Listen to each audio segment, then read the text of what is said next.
পৌষ সংক্রান্তির পিঠে পায়েসটা ভাবলাম তোমাদের সাথে শেয়ার করবো, সেটা তো হয়েই উঠছিল না। তো আজকে ভাবলাম একটু দিয়ে দেখো আমি দুধ জাল দেওয়া শুরু করে দিয়েছি, দিতেই হবে জানা কথা। এবার দুধটা জাল হয়ে গেলে আস্তে আস্তে সব চালগুলো ছেড়ে দেবো, ভিজিয়ে রেখেছিলাম যাতে জমাটটা কম ধরে, আর নতুন চালও থাকতে পারে, সেটাও একটা বুঝতেই পারছো। আমি কিন্তু চিনি নয় বাতাসা দিয়ে দিই, আর গুড় তো দেবই, কিন্তু বাতাসাটা দিলে একটু আলাদা টেস্ট হয়।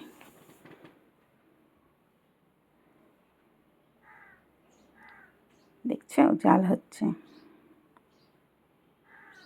আর গুড়ের একটু অন্যরকম করি, কারণ গুড়ের কোনো ঠিক থাকে না, ওর জন্য গুড়টাকে আলাদা বেশ কড়া পাকে জাল দিই, যাতে দুধ দেওয়ার পর কোনো রকম সমস্যার সৃষ্টি না হয়।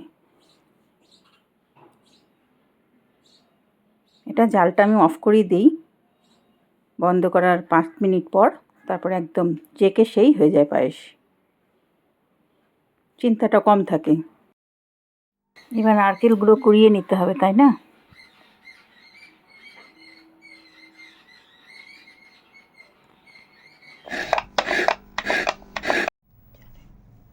কাট।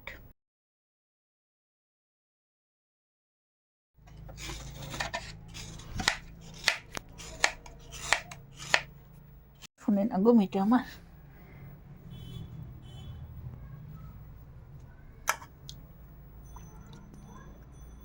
একটু জল ঝরে গেলে কাজটা ভালো হবে।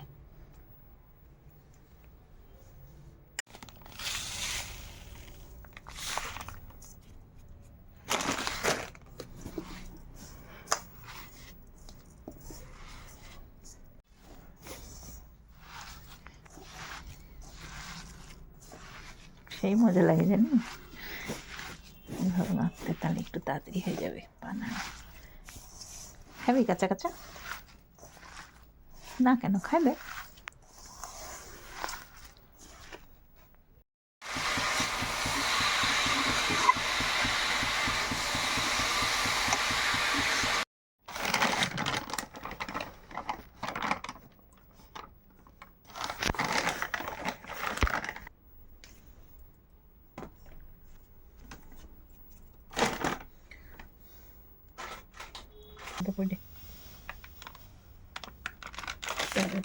কিরকম খবর এটা?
দেখেছো,